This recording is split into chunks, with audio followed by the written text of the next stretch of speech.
the ocean levels are going to rise, the caps are going to melt, so there's this warmth, lots of water in the air.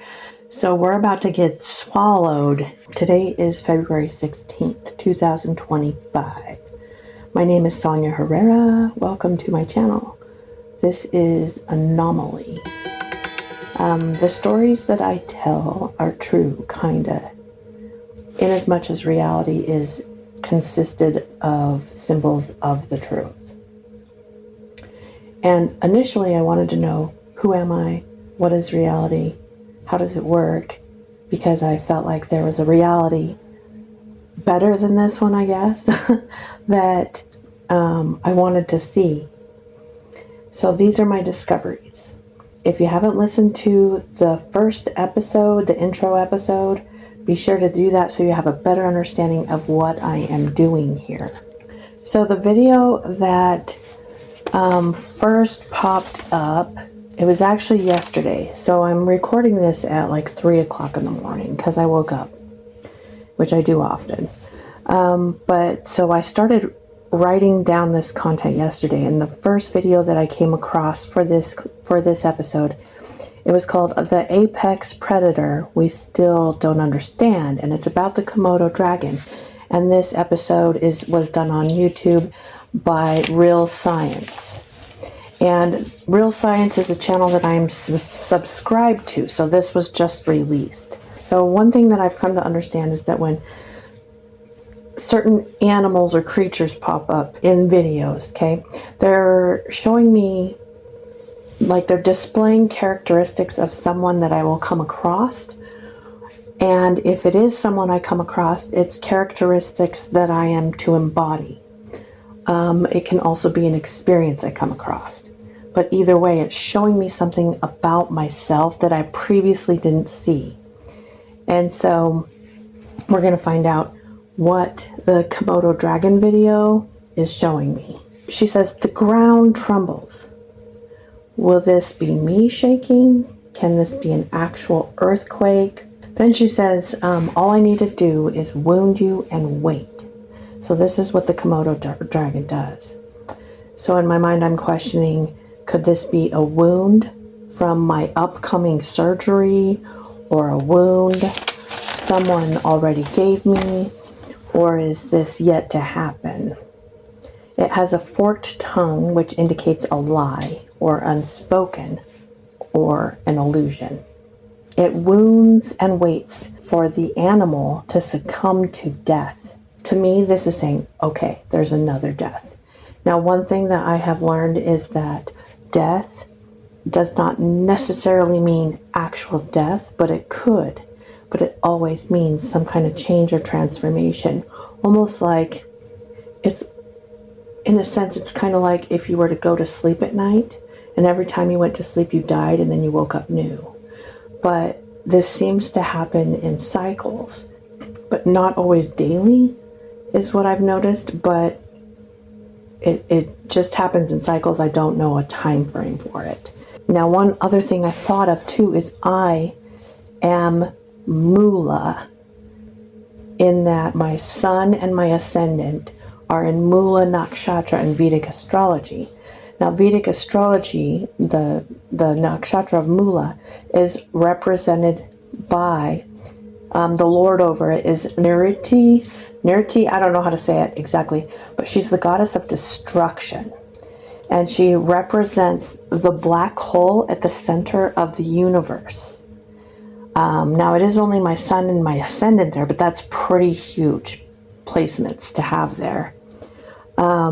Also, in Vedic astrology, my partner is the sun in Mula, so it could also be someone I'm dealing with. But I'm getting black hole destruction. The Komodo Dragon can take down an animal 10 to 20 times its size. There is a debate, though, whether or not they are venomous.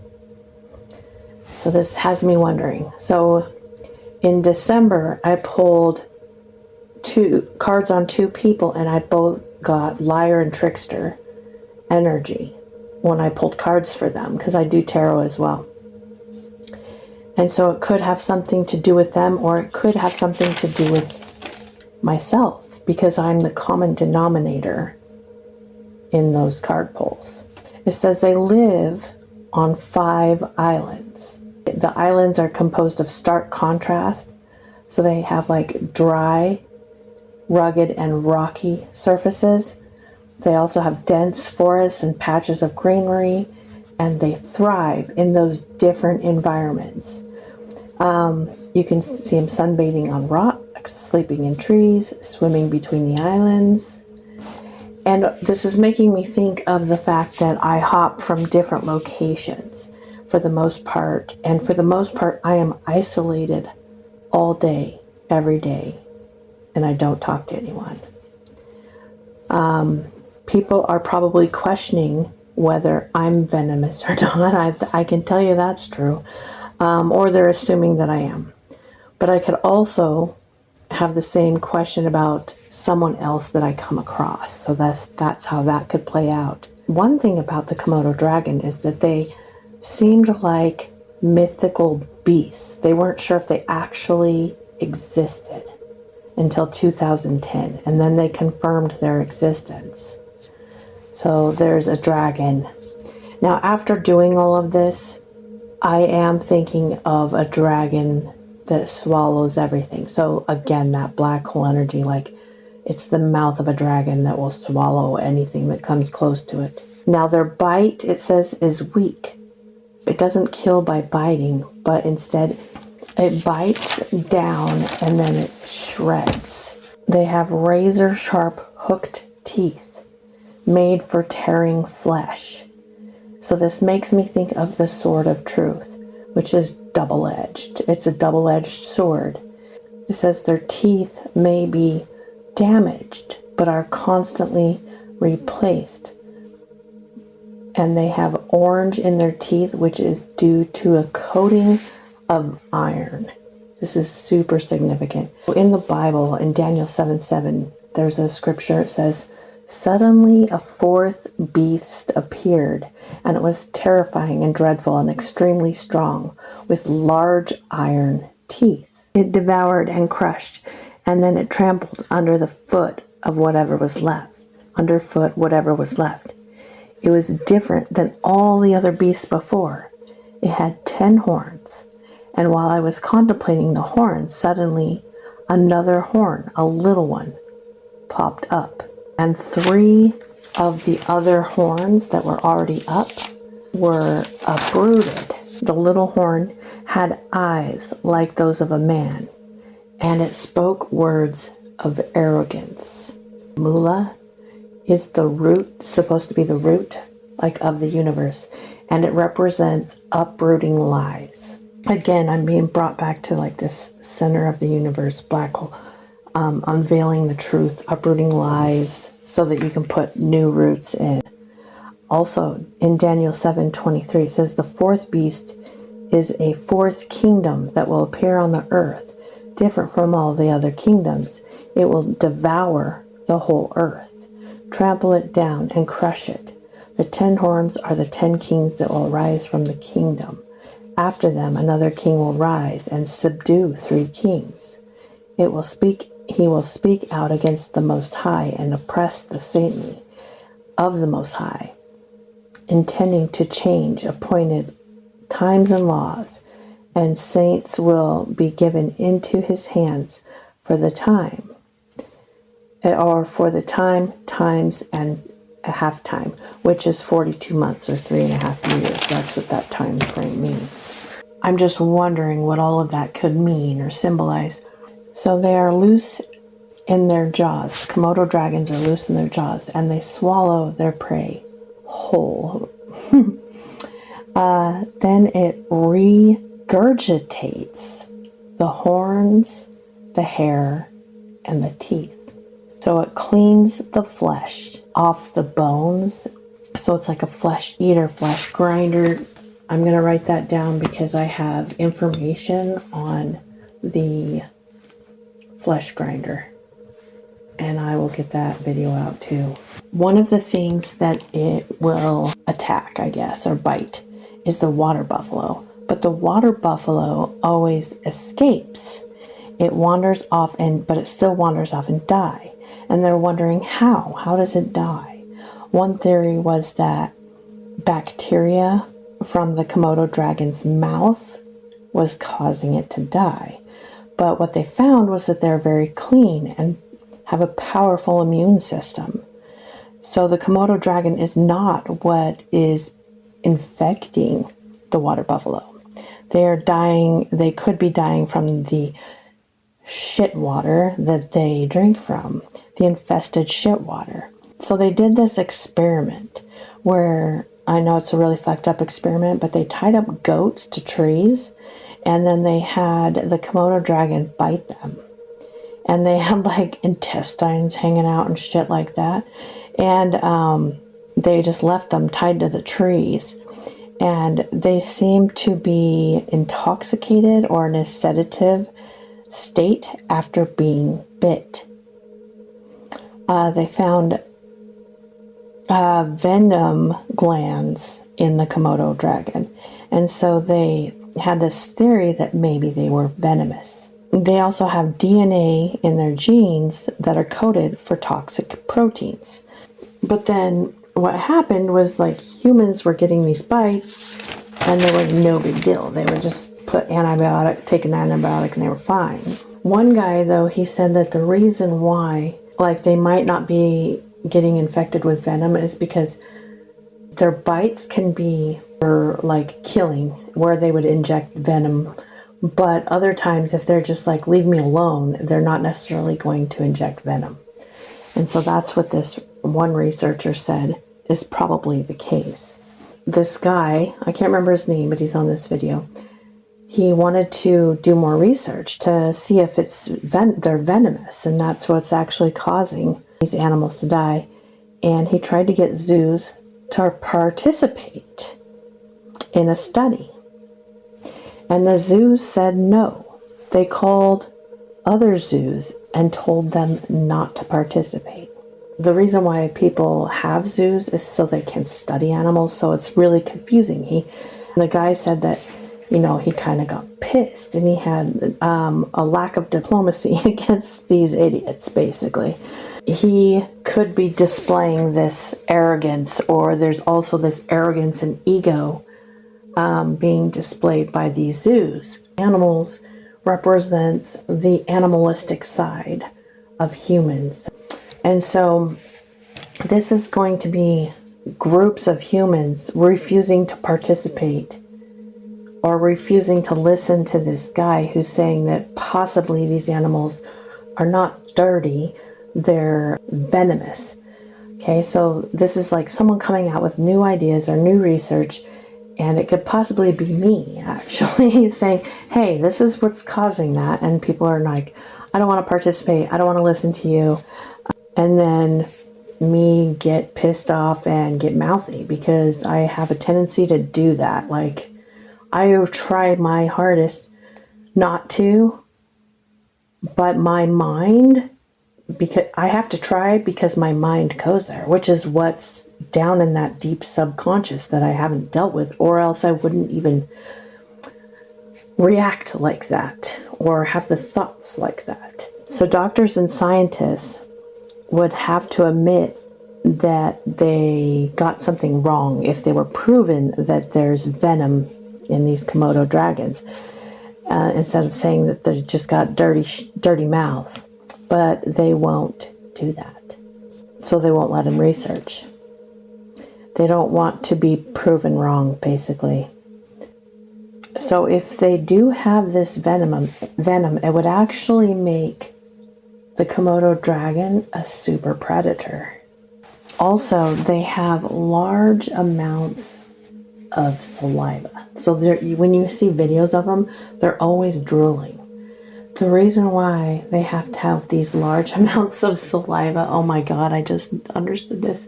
Okay, so the reason why they have to have these large amounts of saliva is so that they can because they swallow most of their prey whole. So they will swallow, they have to be able to swallow like furry animals whole. So they gotta make it really slippery. So immediately I'm thinking about a black hole swallowing, like, say, the Earth, the galaxy, what, right? There's going to be a shit ton more water in the air. Now, I mentioned that, and I literally saw, like, the ocean in the sky. And so there's going to be a lot more water. Okay. So we're heading into a warmer phase. This makes so much sense. Okay, so we're heading into this warmer phase on the Earth. And this is why the poles are melting and shit. So it's like we have these phases, and if you watch any of the astrophysicists or astronomers like Neil deGrasse Tyson, he's not my favorite, but he talked about the climate changes and how, like, we enter the ice age and then we get to this, like, a steady phase where we've been now, and then we go to a warmer phase. And so he's saying, like, the ocean levels are going to rise, the caps are going to melt, so there's this warmth, lots of water in the air. So we're about to get swallowed. So the next video that I watched was called "Why Did Caterpillars Stop Turning into Butterflies and Turn into Flesh-Eating Monsters?"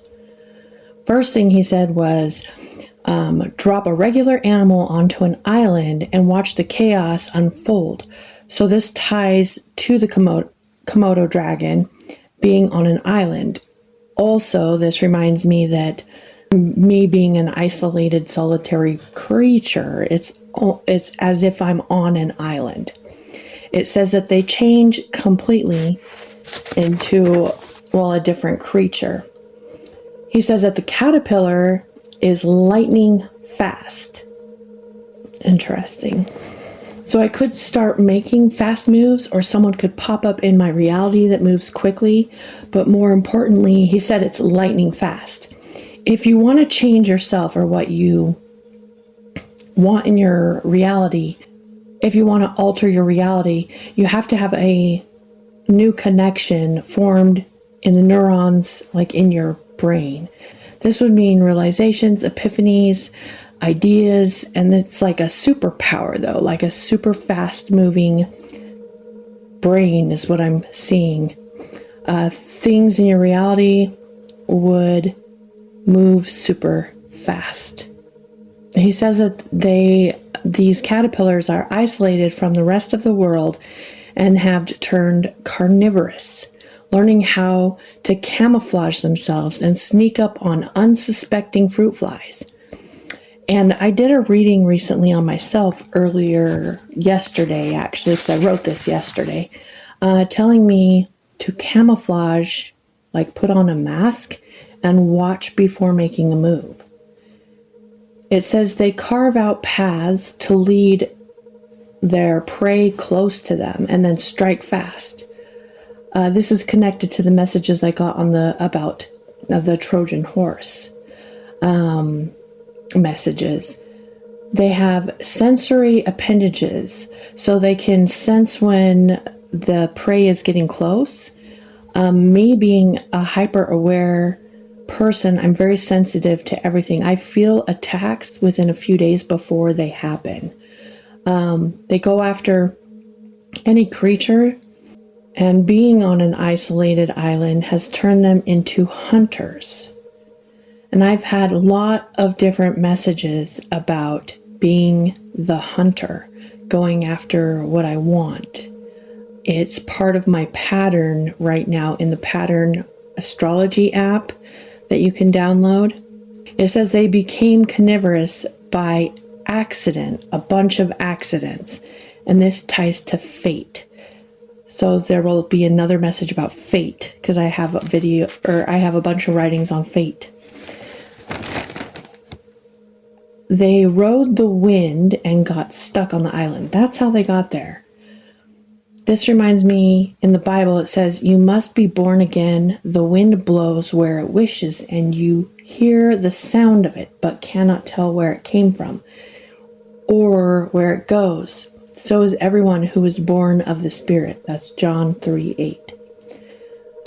Very few survived this transoceanic journey. And I'm still not sure of everything the oceanic journey entails, but it indicates riding the waves of the void and the subconscious mind, which can be dangerous if you are unprepared for it. But if I make it across, I will create many new species, new things, new reality, new traits, and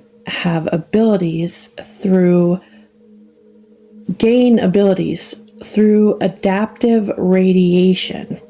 This is based on what happened to that caterpillar. See, eating the flesh, that's also another video that I will do and go more into, because there's a lot of symbology there. I know that you probably know of, like, Christianity, for instance, the bread at the sacrament represents eating the flesh of Christ. Drinking the wine or the water, depending on your religion, represents drinking the blood. But I will go more in detail in another video on that. They said that the mantis didn't show up, so the caterpillar took its place. The praying mantis was a symbol for a certain person, actually, that I had in my life, because his primal astrology symbol was the praying mantis. And I was in a situationship with this person. So because it's saying that praying mantis didn't show up, it could indicate that because I'm not in any kind of relationship with this person, there's someone else showing up to take his place or his position. But there were too many barriers for the mantis to be able to expand on the island. So the island is a good place to shape new habits. The caterpillar hides itself by hiding next to his shit. I thought that was pretty funny. And I still don't understand the full symbolism of shit, but I've had dreams with it. So I had a dream where I was in a lake with all these babies shitting in the lake. And I've had a dream where I was in a huge pit of shit with a bag of gems. So I don't fully understand the shit reference yet, but we'll figure it out. The caterpillar already had these instincts by nature that became active in the caterpillar. But being isolated on the island is what triggered it to come out. And so by me being isolated, what this is telling me is that there's something hidden in me that will come out. Also, this is reminding me of the wisdom tooth that we pull out. There's another symbolism there that I will be doing a video on as well. Okay, so isolation of certain animals is like humans being left on an island and they start using their hands as feet, is what this video says.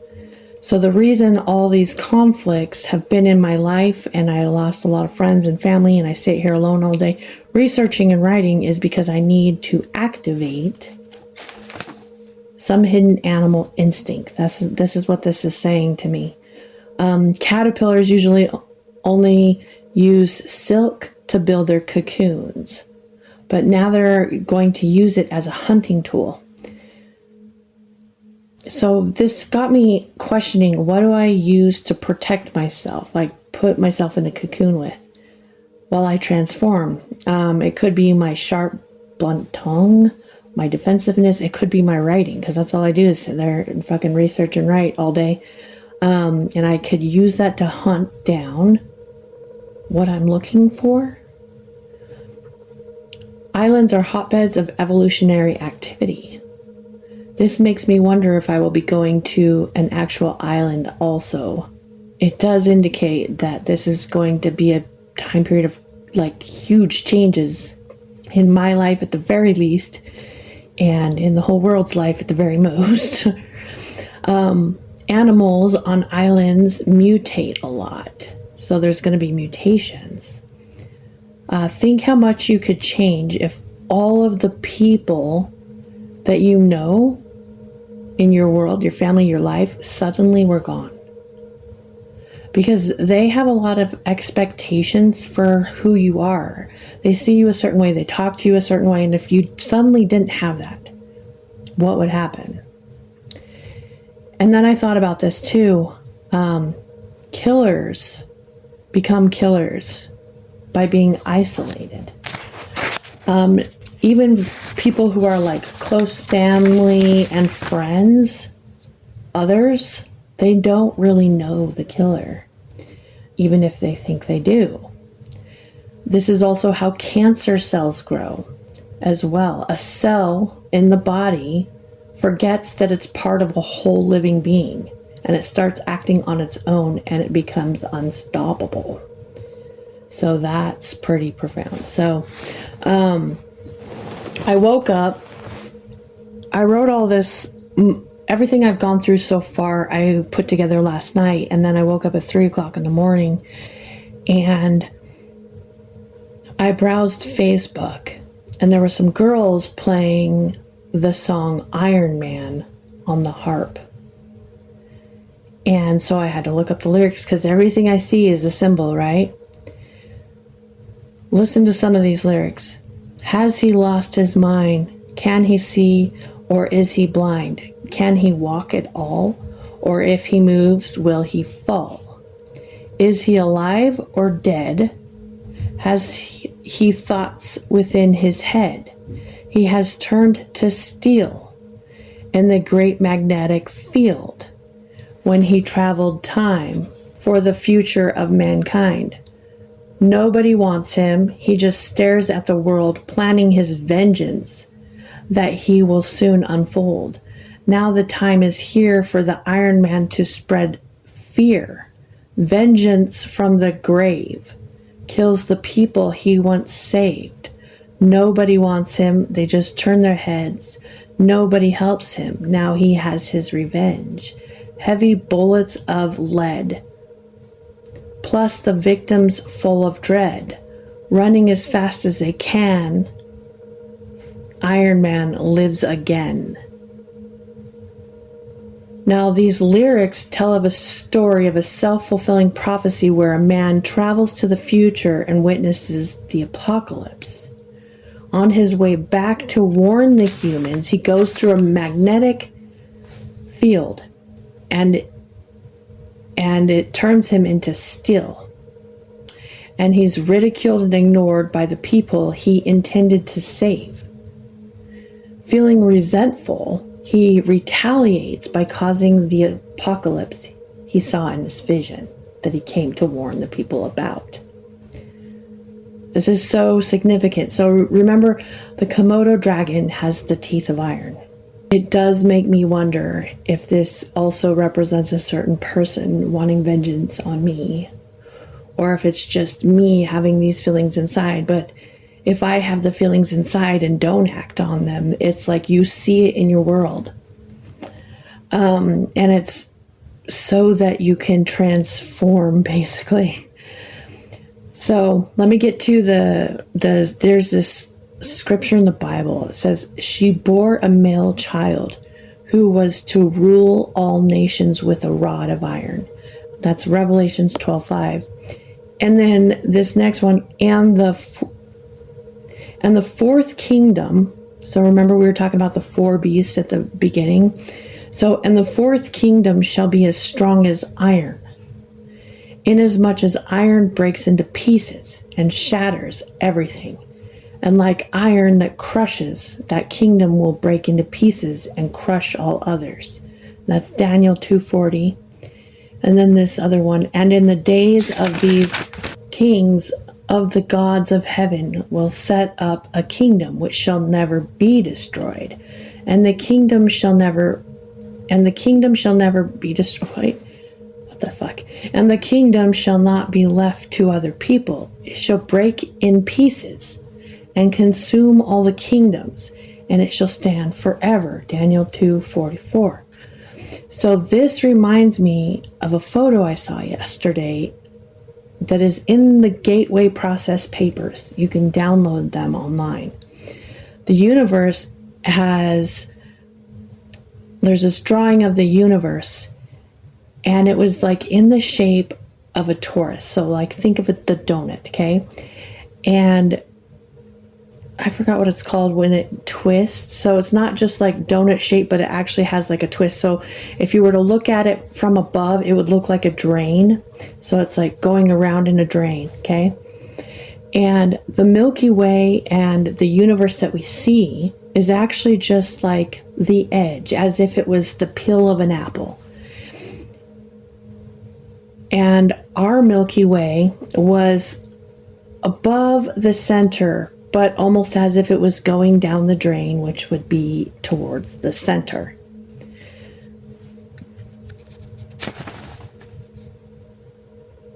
And this was, now the density towards the center would be intense. Think of a black hole. When things get close to the center of a black hole, it tears it apart, but it crushes it too. So it tears it apart and crushes it with density. And this brings me back to a vision that I had in like 2021, I think, where I saw the whole world entering into a pit. And as the world was going into this pit, people were resisting, and they were trying to grasp onto the things of this world, like trying to hold on to everything they could that they had lived their life for. But the friction from the resistance would catch them on fire. But as I went into this pit, this was in this vision I had, the depths of the pit, and the depths of the pit were all these beautiful gems, and there was so much pressure. But it was like being at the bottom of the ocean, so it was dark, but I could see these gems. And the reason I could see them is because I was light in the bottom of the ocean. So after I saw that post, a couple different posts of the same thing popped up about the ABYSS anglerfish, also known as the black devil or black sea devil, come up to the surface towards the light, and that has never happened. Immediately I thought, the abyss is rising. False light will be revealed by the real light. Because the anglerfish uses a false light to attract its prey, and it hides in the dark behind the false light. Oh my God. There's something behind the sun. Why did I just get that? I don't know. That just came into my head. That just came into my head. Like the sun is like a binary star system. Okay, let me finish. So what was once in the dark will come to the surface. The deep subconscious will be revealed in the light, and we may be afraid. The false light will die. Old beliefs, old selves will die. Behind what the once innocent light is a black, dark devil, hidden in the dark, waiting to consume. Hook. All right. Well, that's what I got. I'm going to go more into it because I already got all this other shit coming at me. And so I've been trying to get this one done so I can go on to the next, okay? But yeah.